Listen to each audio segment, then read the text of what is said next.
Welcome back to Fun Facts with Oldschool Runescape. I hate my life. Now look, if you play Runescape like you have a full-time job and a family to provide for, this video is for you. Obviously, you missed out on some of that juicy fun fact dopamine, and to fix that, I have some great Oldschool Runescape trivia that you probably never even heard of. Like, did you know that there is a Runelite plugin that allows you to change Gauntlet to any color you want? For me personally, the bright red color is about as fun as gas station hamburgers, so I decided to make mine a little bit more tame on the eyes. You can change the minigame to any color you want, and you can download the plugin under CG Recolor, which is available to everyone. And if you're a real psychopath, you can make it even more red, which I personally don't recommend. Or there is this nifty little trick to maximize your AFK runecrafting training, and that is 2-click blood rune altar method. Once you have enough dense blocks in your inventory, your first click should be on this tile. Then make sure you have activated maximum draw distance on Runelite, tag the blood altar, and the second click gives you about 1 minute of AFK running towards the altar. One of the easiest way to train runecrafting in the entire game, and it gives you roughly 40,000 experience per hour. Next up, let's take a few minutes to talk about Runelite plugins that will save your life.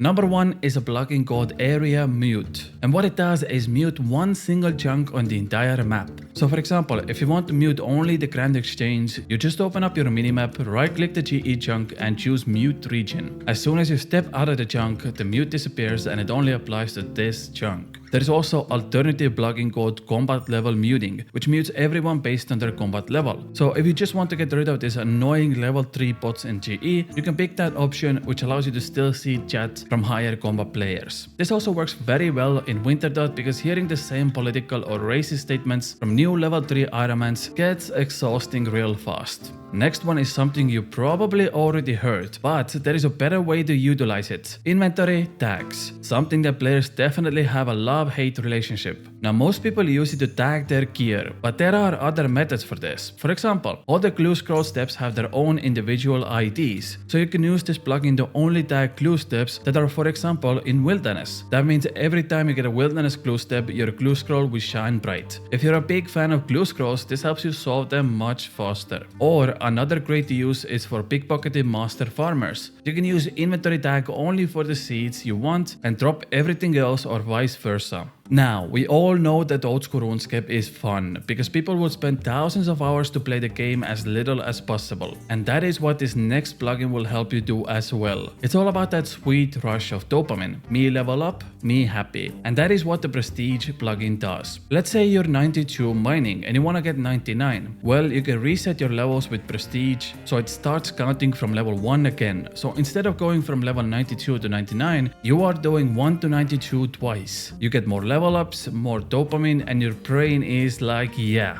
sure, this is fun. There is also a quick little swifty plugin called Unbotted Reminder. I can't say how many times this has happened to me. I do a Slayer task, I've killed about 50 creatures, and suddenly I realized I haven't even botted up yet. This plugin reminds you to drink your boost potions when you have them with you in your inventory. And finally, this is something from me personally, but lately I've been doing a lot of master clues, because I just keep getting every type of clue during my Slayer task, and one thing that bothered me was always going for Watson and checking in which clues I already handed in. But there is a plugin called Watson Clue Tracker, which basically does it for you. Just type into chat :Watson and it tells you exactly what clues you already handed over to him. Saves you time and saves you brain cells. And since we're already talking about Watson, he also sells this item called Stash Scroll. You can put this scroll into your POH and it allows you to check how many stash units you have filled out and how many there are left. It also allows you to see all their location, so you can easily find the ones that still need filling. Also, side note, I noticed that over 80% of my viewers are simply not subscribed. So if you want to see more content like this, consider hitting that red button to not miss out on the next video. Thank you. Okay, let's talk about something else now. I have recently started bossing again, and one of the things that really bothers me is getting God Wars KC before entering the room. But there is a way to guarantee 5 ecumenical keys in less than 15 minutes, which saves you so much time. And basically what you're doing is just bursting the monsters inside the Wilderness God Wars dungeon. All you have to do is make sure you don't have any god items equipped to ensure that the monsters are always aggro towards you no matter what.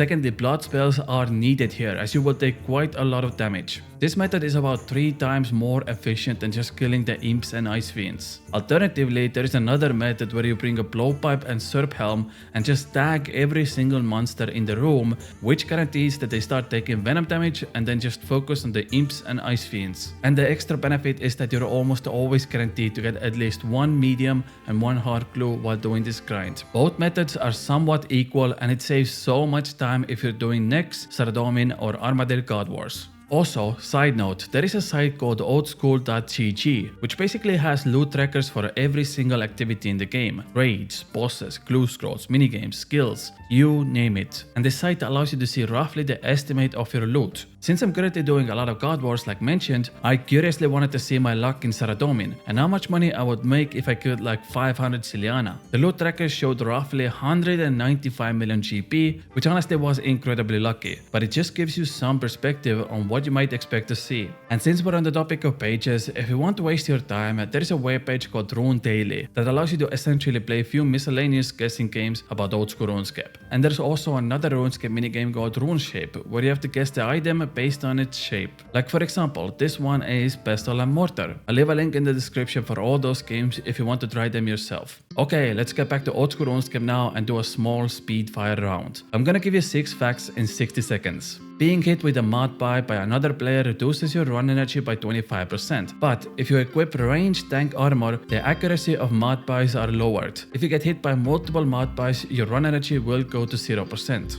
If you have dust plus steam plus law plus nature runes in your rune pouch and you're on a normal spellbook, it will give you access to all teleports in the spellbook plus give you high alchs and bone to beat your spells. This is really good for certain Slayer Task and clue scrolls. Currently, cooked antelope is the highest single click food in the game, healing you for a total of 26 hit points. And it will also slightly cure your venom or poison at the same time. There are a total of 3 toilets in the world of Gillenor. One is Watson's house, although inaccessible. One is nearby the Sidious Winery and it's been occupied since release, and one is in the museum camp near Fossil Island. There is also a shit bucket in the Korak dungeon cell, which by some is counted as a toilet. There is a spell called Boost Potion Share, which allows one player to use potions like Super Combat on their entire team.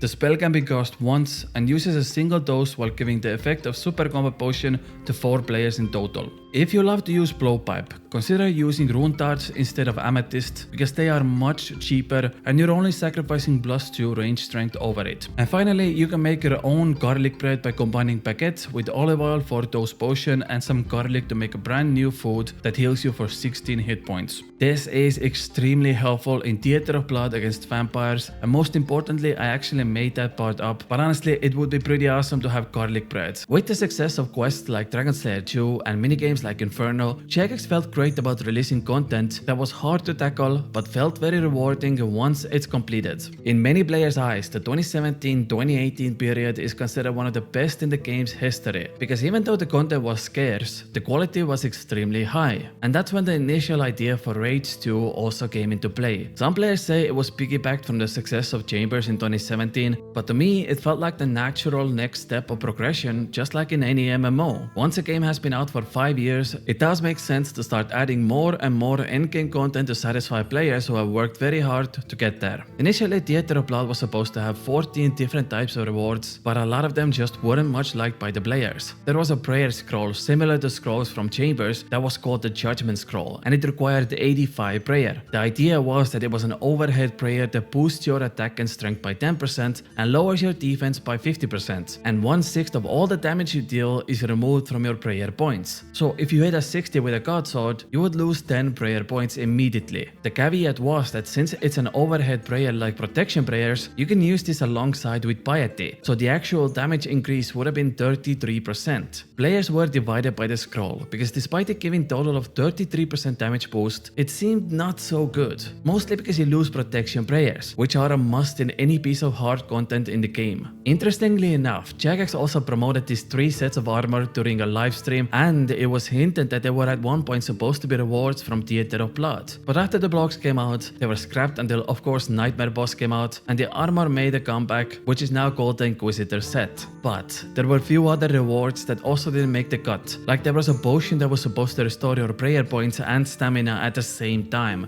The other potion that also didn't make the final rewards was a super prayer potion, and this one restores your prayer and also adds a prayer renewal effect that restores additional 6 points over time. Both of these received roughly 72% yes votes, but since the vote change at the time required 75 to pass, this unfortunately never made it in. And the final reward that didn't make it in was the best in slot range Vambraces, which received a whopping 74.9% of yes votes and missed out by just 0.1%. Luckily, only 4 years later, Jagex released them into the game anyways and even made them stronger than they initially were by adding extra attack and prayer bonuses. They are now called Sarite Vambraces, so I guess the lesson here is try again until you succeed. Once everything was set in stone, it was time for a ball. Keep in mind that Chambers of Serich Challenge Mode was released just 2 months before Theater of Blood, and the feedback from that was extremely positive, so the expectations for this next raid were sky high. And that showed in the poll as well, because almost 90% of players voted yes on Theater of Blood. I've asked a few people in my community who have extensively done all 3 raids for hundreds of KC, and the answer is unanimously the same. Theater of Blood is the best raid in Oldschool Runescape. Nevertheless, I imagine the raid would be slightly more popular if it had 14 rewards in total, like Jagex polled at the time, but I guess we'll never find out. Next up, I want to talk about raiding posts. Older generation of players remember the first days of Oldschool Runescape and how everything was traded by players to players. There was no GE, there was no systems in place to track trades, and there was nothing to track the actual value of items. It was just made up on the spot. I remember I wanted to train Herblore on the first week, and I had to buy unidentified herbs because it was the only way to get any experience. And the idea was that you get all sorts of different herbs, and they're all 1k each. Once you identify them, some are qualms, which are worth less, some are ranars, which are worth more, but the general value of items should come to approximately 1k each. Apparently, few players figured out the ID codes for bad herbs and then sold them in bulk for 1k each. So if you weren't careful, you just got a bunch of qualms and marantils, which at the time were valued at like 100 GP each. But by the time you figured that out, the trader was long gone. These were one of the many scams pulled in the initial year of the game, and Jagex wanted to come up with a solution to prevent that. Now keep in mind that in 2013, players were full on riding the nostalgia wave. This was it. This was Oldschool Runescape, and it was never gonna change.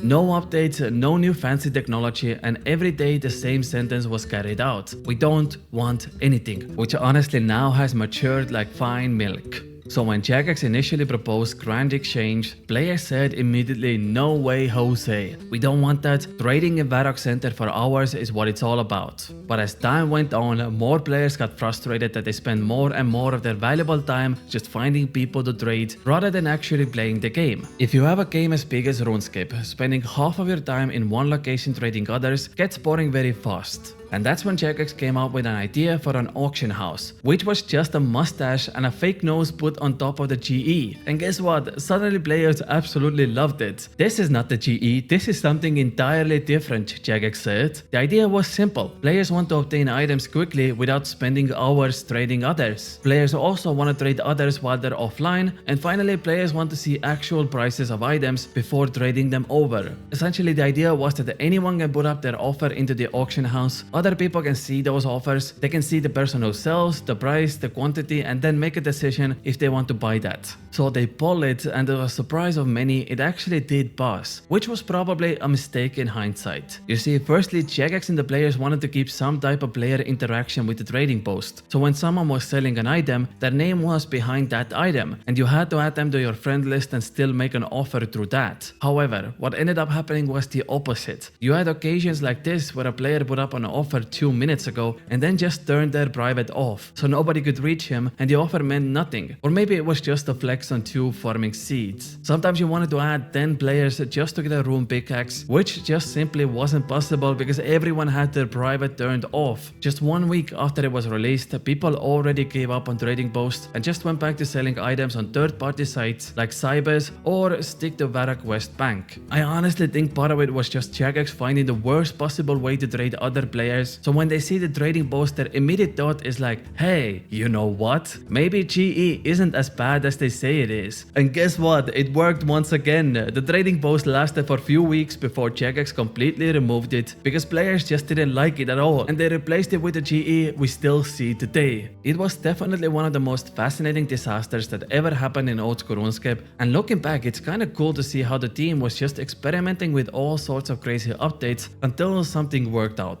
Jagex made a new feature where you automatically start running if your energy is at a certain threshold. So for example, I set my threshold to 10 and I eat a bite of summer pie at 0 energy. I automatically start running again because summer pies restore 10 run energy. The best threshold I found is actually 20 because that's the value you get out of a stamina potion or super energy potion. Because for example, if I set it to 1, it just does this weird flickering between walking and running, walking and running. But overall, it's a very good quality of life improvement. Or did you know that there is this nifty tool in Creator's Kit plugin that allows you to always have your camera at a 360-degree angle and slowly rotate it without having to press any buttons? For me, this was especially good while I'm draining agility because I always wanted the next obstacle to be in front of me. If you want to try it out yourself, firstly you need to download the Creator's Kit plugin on Runelite. Then you go to settings and scroll down until you see the Oculus Orb section. There you need to make sure your rotate horizontal speed is set at 1 and you have to assign a hotkey to start rotating. For me the key is 2, so whenever I press 2, it slowly starts to do a 360-degree rotation. And it takes roughly about 45 seconds to do the full rotation, which is also 1 lap of RT agility course. It's definitely something that's not for everyone, but it did make my agility grind a little bit easier. I must say, I love this kind of small little fun facts that can either improve your gameplay or it's just a nice thing to know about. So for the next 10 or so minutes, let me show you what I found out, and there might be some cool RuneScape facts that you didn't even know about. And we're starting off with collection log. You see, about 1 month ago, a user named Logical Breadfruit made a post on Reddit that had the entire list of monsters and how long it takes to fill their collection logs. The longest post for expected completion KC in this game is Corporeal Beast, that comes in at roughly 500 hours of gameplay, and that is a lot. On the opposite side, the shortest post to green log was the Dagana Kings, which comes to roughly 5 hours of each gameplay. Now do keep in mind, these do not include pet drops, and these numbers are rough averages. Honestly, it all depends on your gear, your stats, your prayers, potions, and much more. Most importantly, you could always go dry or maybe even get lucky, and at the end of the day, that's the beauty of Oldschool Runescape. Some interesting stats that OP brought out is things like Corrupted Gauntlet, which on average takes roughly 500 KC to complete, but the expected completion time also counts in the 6 armor seeds you need to get the full crystal armor. Or for example, the Nightmare boss, where the expected completion KC considers the players to get 3 Nightmare staffs, because the assumption is that for 3 orbs you also need 3 staff, aka going the Iron Man route. And that also significantly increases your kill count, which ends up being 3726 KC for full completion. Again, I just want to emphasize that these are just expected numbers, and in reality there are many things that can go differently. In fact, let's take a random example and say we are looking into completing Abyssal Sire drop table. We need all 3 bludgeon pieces, the Abyssal Dagger, Abyssal Whip, and the Abyssal Head, which roughly takes you 800 KC to get all drops. Now the chances that you actually completed on 800 KC is about 63%. That also tells us that there is a 1 in a 6 chance that you might go twice over the expected kill count and not even complete Abyssal Sire by 1600 KC. And this gets even more surreal. If you pick out specific 20 bosses from this list, the chances of you going triple over your normal KC completion at least in one of those bosses is over 96%, which means at some point in your PvMing experience, you will very likely go triple kill count try at a certain boss. For example, if I say Vartorvi's expected completion time is 1600 KC, in reality you could easily go over 5000 before you complete it, if you get unlucky. That is definitely something to look forward to. So you know what, just hope that you don't have to do 10,000 KC of Nightmare boss just to complete your log. Okay, let's get back to the game and talk about crystal shards. Recently, Jagex updated them and you can get so much more now than you used to. For example, catching crystal implings can give you up to 40 crystal shards if you can find one. But there is an even better way to obtain them, and it actually has nothing to do with thriftiness. The best way to get crystal shards is through LMS. You see, it takes roughly about 10 minutes to get 12 points in this game, especially during daytime when bots are playing and there's no competition.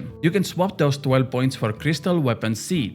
And if you come to this guy over here and talk to him, he will trade your Crystal Weapon Seed for a Crystal Acorn. Then with 74 farming, you can plant them and 8 hours later you get 30 Crystal Shards for free, which if turned into money gives you roughly 500k GP or can be easily used in your BOFA for extra 3000 shots. It's almost like a passive income in a sense, because it takes roughly 15 minutes to do all the work and then 8 hours later you have 500k worth of Crystal Shards. You get like 13,000 farming experience per one Crystal tree. So if you're already doing your dailies like birdhouse runs and collecting achievement tire rewards, this is basically the same but even better rewards. Next up I want to show you the fastest way to get the Rocky Pet in Oldschool Runescape. This new method that was just discovered in 2024 is still pretty unknown and it only requires you to have one alt account. It takes place in Trainer Market and step number 1 is luring both of the market cards. The first card can be lured into the wise old man's house. The second card can be lured behind this fence over here and he will never move away from this location. And the final step is to use your alt account to talk to Olivia in a location where she doesn't see your main account. You can just keep the chat open, that's it, once every 20 minutes, refresh the talking options and you're good to go. Then all you have to do is set up a good camera angle. I advise you to use resizable client that allows you to move camera more freely, and once you find a sweet spot between two market stalls, you can just continue to click away. That's it, that's the entire method. The reason this is the fastest method is because Rocky Pet drop rate is amplified by stalls compared to every other thieving method, and since these stalls have no downtime, you can just freely click away until you get the pet. On average it will take you roughly 16 hours to obtain Rocky. Usually you will get it even faster, and it's even better with wireless mouse, because essentially you can just click one spot and move away from your computer for like 15-20 minutes doing other things. If you ever wanted a fast killing method, this is likely one of the fastest methods in the game, and it's also super chill. The only downside is that sometimes certain NPCs will get into the same spot as you're clicking and you will accidentally click on these NPCs, but the solution for it is to use the menu entry swapper plugin, so every nearby NPC has a right click option, so even if they're wandering through your click radius you don't accidentally click on them. And that's it, good luck hunting your pets. Next up is a beginner friendly way to make money. If you just came off the tutorial island and you need a way to make the best money possible, your answer is always gonna be gourmet implinks. You see, they are currently 6k each because the demand for gourmet implinks is at an all-time high. The best part is they only require 28 hunter to catch, and if you're a new account that takes you only like half an hour to obtain. So let's say you come off tutorial island, you complete the natural history quiz, you get 1000 hunter experience and you train the skill for 30 minutes and now your hunter level is 28. Yay! You have a little bit of GP at the start, like 50k, you buy a ring of dwelling, games necklace, few hunter supplies like implink jars, butterfly nets and so on. You don't actually need to complete Lost City quest to access Puro Puro, but it does help. The reason for this is because there are wheat fields across the game and every 15 minutes somewhere on the map these wheat fields open up an option for you to teleport to Puro Puro. The best part is that it's a fixed rotation. So for example, if I see a wheat field in Trainer Village, I know that the next one is going to be in Remington, then Varrock, and so on and so on. This fixed rotation is posted on Wiki as well, and it allows you to bypass the Lost City quest. The method itself is very simple. With the implink plugin, I can see where the fixed spawn for gourmet implinks are, and I just continue catching them until I have a full inventory. One of them is 6k each and a full inventory is roughly 150k, which took me just few minutes to obtain. If you do this method for an entire hour, you can get up to 2 million GP profit on a brand new account that just came off the tutorial island few hours ago. The reason it's so in demand is because people like me who love to do master clues don't like to collect easy clues, and the fastest way to get easy clues is through these implinks. That's why the price is so high and likely will never crash. High-end players are always willing to pay premium prices for these implinks, so it's a very fast way for low-level accounts to earn some money. Also, as you get higher hunter levels, you can obtain higher implinks as well. Like nature implinks are almost 11k each, magpies are 35k each, and so on. It's a very simple moneymaker. Happy hunting! Oh, and since we're on the topic of hunter already, there was this cool little trick that was just found out where you can hunt 2 sunlight antelopes with a single trap if you do everything right. First, you set up the trap, lure in the first antelope, you jump over and tag the other antelope, and while doing so, you right click the jump option on trap again, and for some reason the game allows you to do this twice. So you get 2 antelopes with 1 trap, which speeds up your hunter kill task a little bit compared to the normal methods. And since we're already in Varlamore, there is this cool little Easter Easter egg where if you stay near the docks in Aldarin while having any type of fish in your inventory, a seagull appears and literally steals it away from you. So if you go AFK here with 28 sharks, that inventory is gonna be empty at some point. Oh, and there is this nest that can be found on top of Aldarin's windmill that has some interesting options. You can put certain items into the nest, and once you hop worlds, you will receive a completely different item than you put in. So for example, if I put in raw chicken, world hop, and click on the nest again, I get cooked chicken back. If I put in runite plate legs, I will get runite bar back. Putting in adamant scimitar just gives me a cake, and so on. It almost always leads to losing money, but so far not all the items have been tested out. So there might be something interesting in this nest that players don't know about. Did you know that the maximum amount of weight you can get in Oldschool Runescape is 1025 kilograms, which for my American friends comes to roughly 2250 pounds. And you can get that weight by wearing all of this. Some interesting notes here. For example, the elven clothes weigh more than 3 kilograms, even though usually in MMOs, elves are considered lightweight. And the simple fact that granite ring also weighs 3 kilograms. So imagine wearing ring this heavy on your fingers. But the real weight actually comes from having 28 barrels of coal tar in your inventory. Each of them weighs 32 kilograms, and putting everything together we get just slightly over 1000 kilos, which is almost the weight of your okay, never mind, I'm sorry. Oldschool Runescape home teleport animation takes roughly 13 seconds to complete, but there is a teleport scroll in the game that does it 2 seconds faster, and you can get it through the quest speedrunning game mode. The speedy teleport scroll requires 600 points to acquire, and it should take you roughly 1 hour to unlock. Once you activate the animation override, your home teleport now takes 11 seconds to complete instead of 13.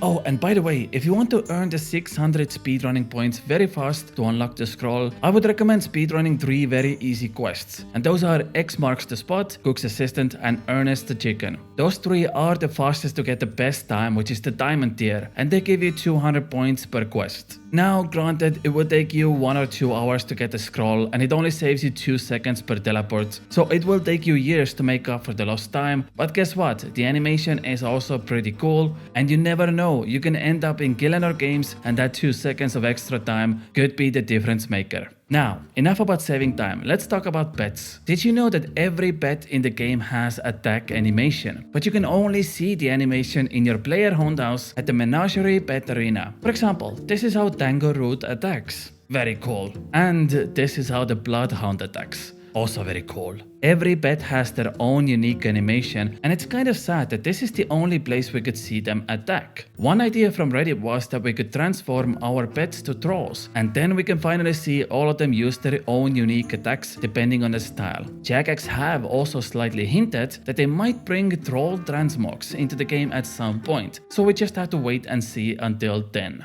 Okay, let's talk about Runelite plugins. This is always my favorite topic because it turns out RuneScape players are very creative when it comes to plugins, and there are hundreds of them out there that people still don't know about. It is common knowledge that the best place to get your full graceful is Knifi's rooftop course. There is a weird bug about the course that keeps giving you more marks of grace than any other course at this level, and you have a chance to get 1 mark of grace every 3 minutes. There is also a plugin called AFK Marks Knifis, and what this plugin does is basically make the last part of the course unclickable until, of course, the 3-minute timer resets. This means you can AFK 3 minutes, end the lap, and once you start a new one, you have approximately 70% chance to obtain another mark of grace. This plugin allows you to get up to 20 marks of grace per hour, which means it takes you 13 hours to get the full outfit. You can also use the AFK time to work on other skills, like one of the options is training fletching, or maybe even something like magic and high alching until the 3-minute timer is up. The only downside is that you sacrifice experience over the marks of grace, but as someone who absolutely despises training agility, I just wanted to get my full graceful and be done with this. And guess what? This is the best and fastest option for that. The next plugin I have for you is a fun one. It's called RS Paint, and it does exactly what you think it would do. You can draw anything in the game like you would in Paint. The very first thing you have to do is draw a PP. But it does have other uses as well. You can even put down small reminders for yourself myself. Like before doing a farm run, I wrote down this motivational phrase, "Do not forget about my ultra compost." It's actually a very fun plugin to mess around with, and I know that there are some amazing artists out there who can draw more than PPs. And the final plugin I have for you today is the QP position. And this plugin tells you exactly how many spacebars you need to use in order to get the perfect W. Because that's what you deserve. A big, fat never mind, I'm just joking. The last one is Loading Bag Utilities plugin, and that one removes the option to destroy your valuable pouches and bags. We all know at one point you're gonna turn your brain off, you're gonna have a brain fart. It happens to all of us. This entirely removes the option to destroy things in your loading bag. Okay, let's move on from Runelite plugins and let's talk about some quick little tips to help you out. Number 1. The Blue Moon Spear is likely the best mid-game staff to obtain. Not only does it have insane magic attack bonus that even outclasses certain endgame weapons, but it's also the only staff in the entire game that allows you to autocast spells from 3 different spellbooks. And those are Standard, Ancients, and Arceus spellbook. Also, it has a 5% magic damage amplifier, and if you're not an Iron Man, it's actually quite cheap. It currently goes for roughly 600k GP, and the only downside is that it's a 2-handed weapon, but honestly, you don't even need a shield for most magic cases. And since we're on the topic of Varlamore updates, there is a new NPC called the Frost Crab, and it's located in the dungeon that came with Varlamore Part 2. And guess what? They are 100% weak to fire spells. What does that mean? Well, it means that if your current hit with Firebolt is 12, now it's 24. So basically 100% weakness means double your damage. And if you have Chaos Gauntlets equipped, your maximum hit is now 30 with Firebolt. So this is like the perfect place to come AFK your magic experience. Other than that, this place is exactly like any other crab's location in the game. You have a 10-minute aggression timer, then you have to use the NPC aggression timer plugin on Runelite to refresh that. So that means you only need to look at the game once every 10 minutes. And if you want to take this even a step further, you can use magic amplifying boost to get even more damage. But since there is only few crab spawns in this location, you will at one point start to kill them so fast that they can't even spawn, which limits your experience per hour. And talking about experience, it's roughly 55-60k magic experience per hour. And considering how AFK it is, this is so much better than splashing or doing Nightmare Zone. And finally, if you want to get more value out of this, you can go to a PvP world and use Blighted Surge Sacks and cast even higher fire spells for better experience. Of course, you could get PK'd here and lose all your sacks, but it's also very likely that nobody ever comes here. Of course, me posting this video will make the place more active, but it is something to keep in mind for future. And I wish you good luck, have fun with your magic training. Next up, I want to show you some odd special attacks that nobody really uses. First up, did you know that Ancient Wyvern Shield has a special attack which is basically Ice Blitz? It doesn't use energy, in fact you have to use it in your inventory like other Dragonfire shields, and it has a 2-minute cooldown. The weirdest part is that it has a chance to freeze your target just like Ice Blitz does. The attack rolls based on the monster's defensive level, and the maximum hit is 15. I'm actually surprised it's not been used in the wilderness more often, as you can effectively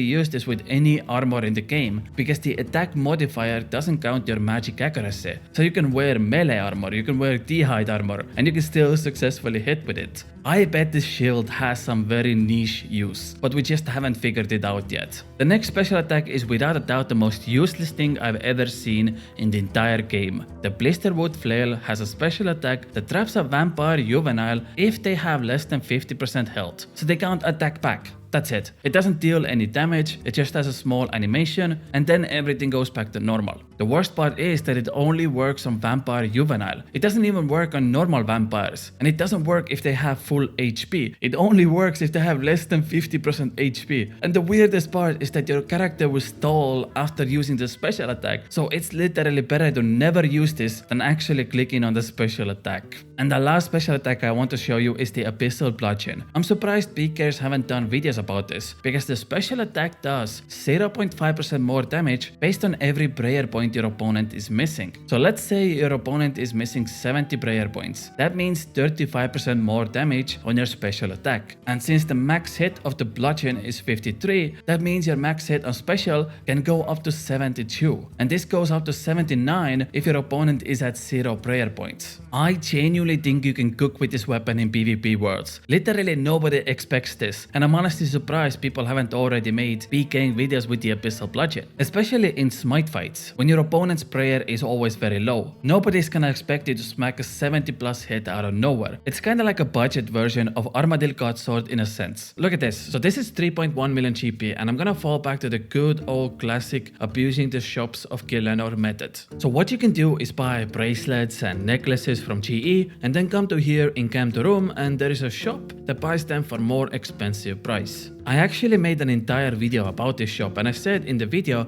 you can easily get over 5 million GP hour, but the problem is that 75,000 people watched that video, so I'm not sure how good this moneymaker is right now, but let's test it out. And that is everything sold, about 350k profit in what, like 15 minutes? So that is, oh my god, math. That is 1.4 million GP hour moneymaker.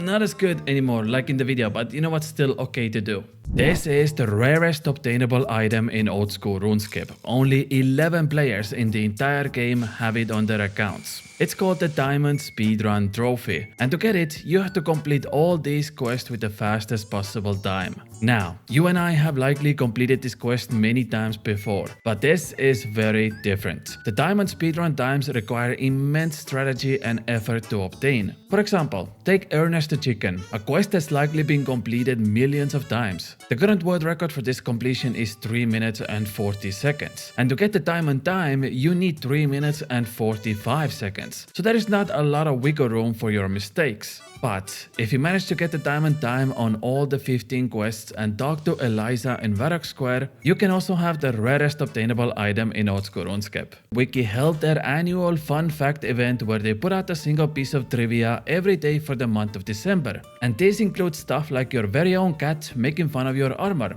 especially when you have the full dragon equipped. Or if you turn a very specific variable during the Forgettable Dwarf quest to 1, then the drunken NPC turns into a wandering kebab. Absolutely amazing. These guys bring out the most obscure, random trivia I've ever seen in this game, and I'm always very happy we have the Wiki guys in our community. We're starting off with trivia from previous video where I talked about vampires. In the video, I said that the special attack against them is mostly useless, but few people in the comment section mentioned a very unique interaction about these NPCs. When you use the special attack on a vampire juvenile, they turn static and stop attacking temporarily. You can then use Khatik's Balance Potion on the vampire, and in return it has multiple effects that are pretty unknown to most players. One of those outcomes is that you just get prayer experience. Sometimes you even get a small reward. And by the way, you can't drink these Khatik's Potions yourself, although you can make them yourself. All you need is to turn a silver bar into a silver dust, add some garlic to a normal restore potion, and then combine them together. Funnily enough, you can't make these potions in quantity. You have to manually make them one by one. There is only 3 outcomes when you use the Khatik's Balance Potion on a vampire. Number 1, it is destroyed and it gives you exactly 100 prayer experience. The second option is that they turn feral, which means you can now use all weapons against them with 100% accuracy no matter what. And the final outcome is that they turn into humans, say thank you, and give you a small reward that's usually some low level items. I try to turn as many of them into humans as possible just to see what kind of rewards they would give. It does seem not many people come here, and it's mostly just useless junk items. The best ones are like nature runes, elemental staff. I even got a few adamant axes and death runes. I'm thinking if somebody decided to make a junk account around Berg de Rot City, this could be worth exploring, but mostly it's just some low level armor and weapons. I did find another interesting thing about them. After you turn them into humans, for some reason they try to path towards the Berg de Rot City, but some of them just keep getting stuck behind this pond like you see over here. 2 NPCs called Liam stuck behind a pond like some freaky sci-fi show with cloning. One of those guys did manage to make it back into the city, and I was wondering if he's gonna be like a permanent resident now, but unfortunately after like 5 minutes the NPC disappears and turns back into vampire. Also, if you go to the city, you can find this blaster fragment in the rubble, and into the fragment is described the potion itself. In front of the figure, a dark creature seems to be held in a powerful spell, with the figure using the container to administer some sort of potion. So basically the game is acknowledging that this potion can indeed cure vampires. It really feels like this is the type of update that someone started working towards and then just gave up on it. Like I can see this almost being sort of a minigame in a sense. You rescue newborn baby vampires vampires, turn them back into humans, but the rewards and clunkiness makes me think this is an unfinished product that was just left in.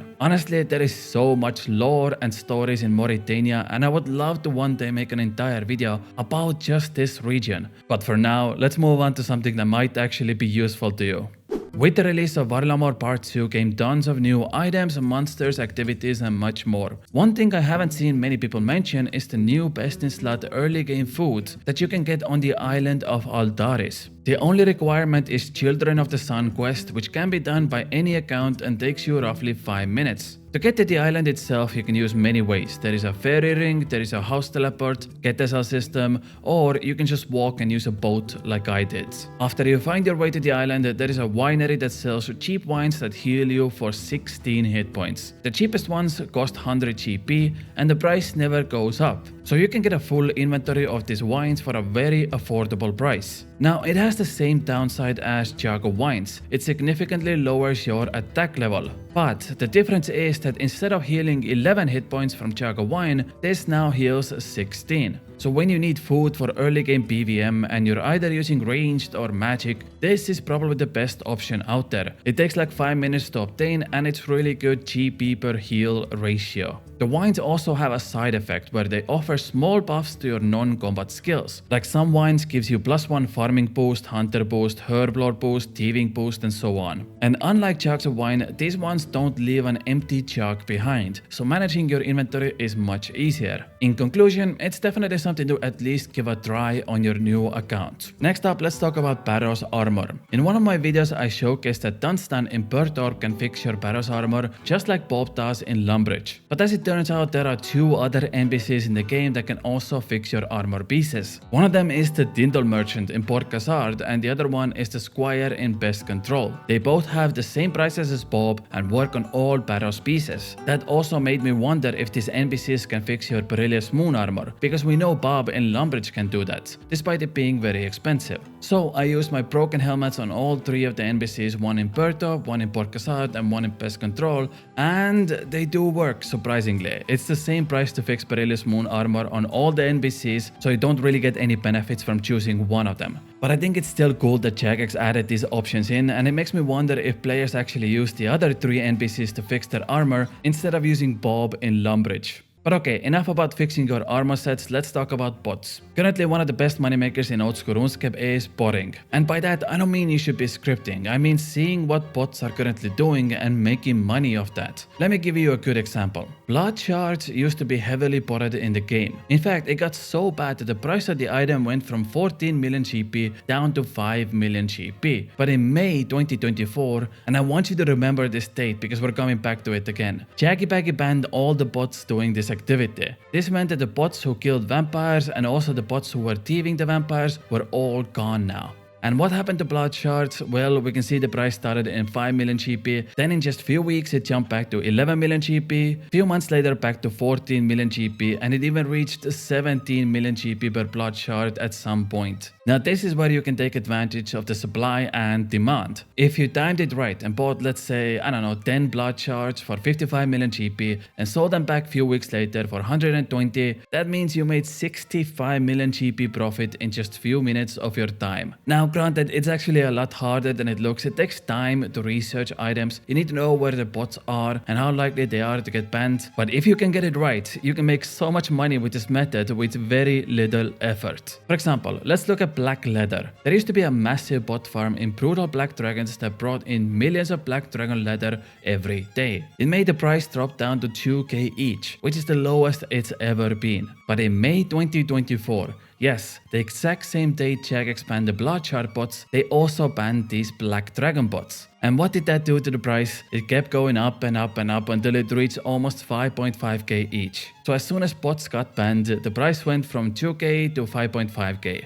Let's look at another item in the same category, Dragon Bones. And guess what? We see the same pattern again. May 2024, lowest price it's ever been. The bots get banned and the price jumps from 2k each to 4.5k each. and this goes for dozens of other items as well. Now, if you managed to be one of the lucky ones and bought this in bulk back in May 2024, you probably made a massive profit of this. So what I would do is just be on the lookout. Jagex has this thing where they do ban bot farms regularly every week, but sometimes they do a massive ban wave all at once a few times per year, and that makes the prices extremely unstable for short periods. So if you can take advantage of that, it's just the easiest money in the world. Okay, enough about farming bots. I want to quickly mention leagues because it seems like people really love this game mode, and I want to showcase how far it's actually come by now. We've now had 5 leagues in Oldschool Runescape, and it's interesting to see how the growth of this game has gone up over the years. For example, Twisted Leagues, the first one, had only 110,000 players sign up, and 1,100 players ended up with Dragon Trophy. In Trailblazer League, the second one, we had almost tripled the amount. 284,000 players signed up, and 2,840 people ended up with Dragon Trophy. In Shattered Relics, we had a bit of a pushback, and only 179,000 decided to give it a try. But in Leagues 4, we made a massive comeback, and over 422,000 players decided to play this game mode, which is honestly absolutely massive. And we ended up with almost 13,000 players getting the Dragon Trophy. This is obviously because for the first time, Jagex lifted the restriction that only top 1% of players can get the Dragon Trophy. And instead now, you just needed to hit a static point threshold, and that made more people willing to grind for this trophy. And now, 1 year later, it seems like Leagues 5 has held up those numbers quite well, because currently 415,000 players have signed up for these leagues, and that is absolutely amazing number. I think it's without a doubt the most popular RuneScape game mode of all time, and it's probably going to stay that way as well. Here's hoping League 6 is going to be banger as well. Okay, let's do some quickfire round fun facts, and then we'll end the video off with my favorite trivia in this episode. Number 1, the biggest Tombs of a Mascot invocation in the main game is 770, and it's only been completed once. You see, the maximum you can go right now is 600, but there used to be a bug where the stats modifiers for all enemies in Doa were uncapped, meaning you can scale the raid level higher than it's supposed to be. Only one player managed to complete this before Jagex fixed the bug, and his name is Newtype, a player who's been known to break all sorts of insane records in the game, and this Tombs of a Mascot 770 invocation was just another one on the list. Jagex did give him a ban hammer for 2 weeks for abusing this bug, but at least he has the bragging rights to be the only person to ever get this achievement. Number 2, you can fill your ochre bellows with the swamp bubbles in Scurrious Lair.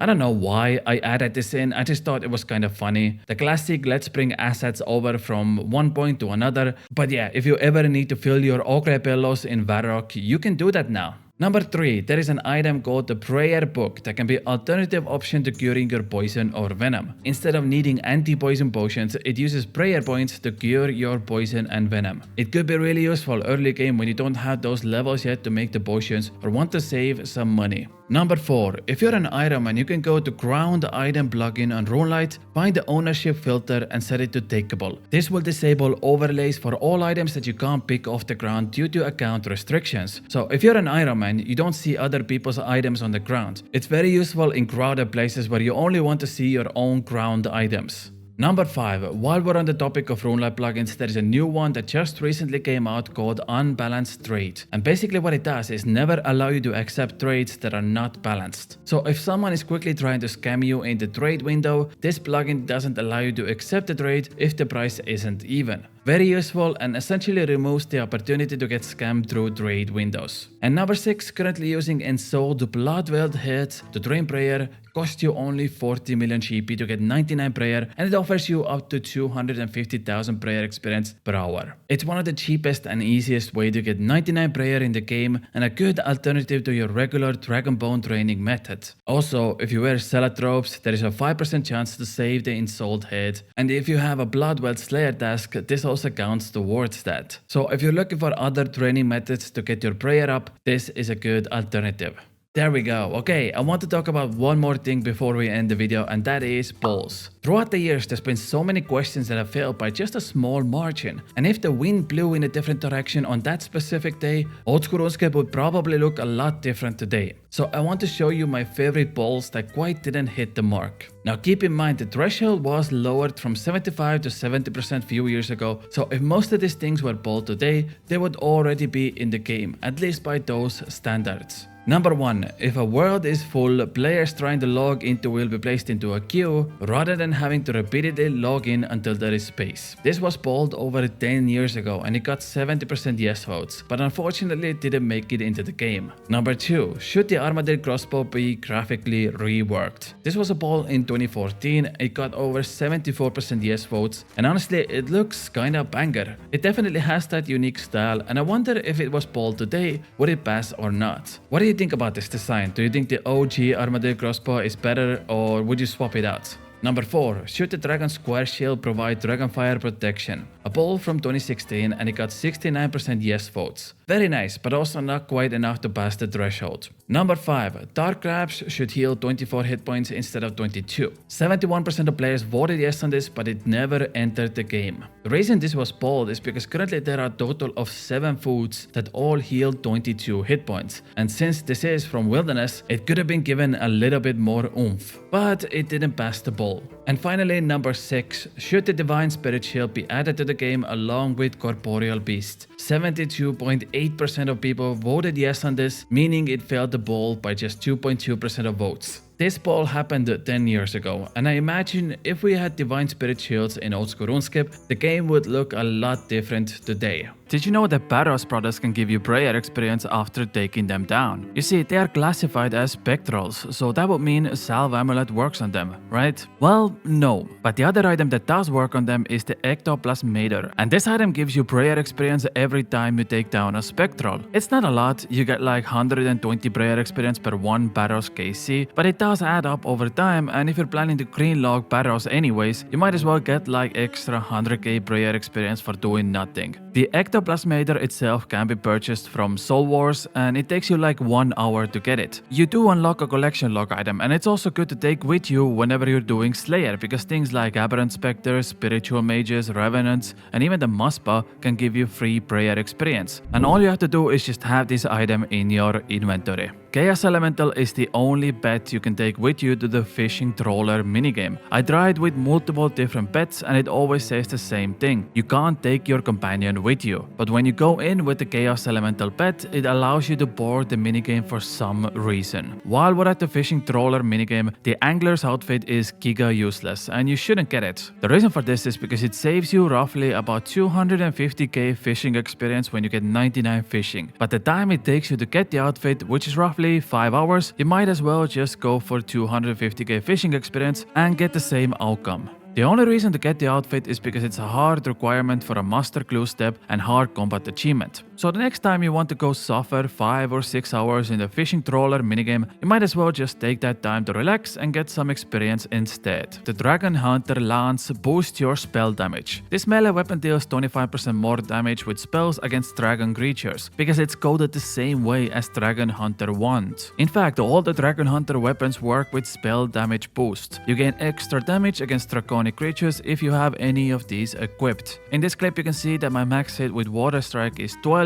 but if I equip the Dragon Hunter Lance or Crossbow, my max hit turns into 14. Wormling Bones can be turned into Baby Dragon Bone Meal at the Ecto Fountains, and this increases your base prayer experience from 84 to 120 experience per bone meal. So if you have Wormling Bones and you want to squeeze some extra experience out of that, you might as well bring them here and it turns into better type of bones instead. You can use Trident in the Barbarian Assault minigame and it counts as every spell, so you never get penalty for points. It doesn't matter what the goal is inside the minigame, you will always deal damage. And this works also on items like the Twin Flame Staff. As you can see in this clip, the goal is fire spells, but I'm using earth spells and I still deal damage. The Twin Flame Staff works excellent in this minigame and it's definitely worth taking if you don't have good ranged gear. The fact that you never get penalty for missing attacks is also really good. Just like any ornament item in the game, the Raging Echo ornament kit also saves you gravestone fees. For example, in this case you can see that my gravestone fee is over 400k GP, but if I attach the Virtus Robe ornament kit to my robes, the fee goes down to 200k. And this stays with you forever, because no matter what, you will protect your Virtus Robes always. A great way to save money if you plan to blank a lot. Every dagger from bronze to rune has +1 magic accuracy attached to the melee weapon. This is because initially in RuneScape Classic, Classic, daggers were supposed to be magic weapons, but they were changed in RuneScape 2 to become melee weapons, and now, almost 25 years later, they still retain their +1 magic accuracy, and it's a reminder of the good times. If we're already on the topic of RuneScape Classic, the Rune Spear used to be a ranged weapon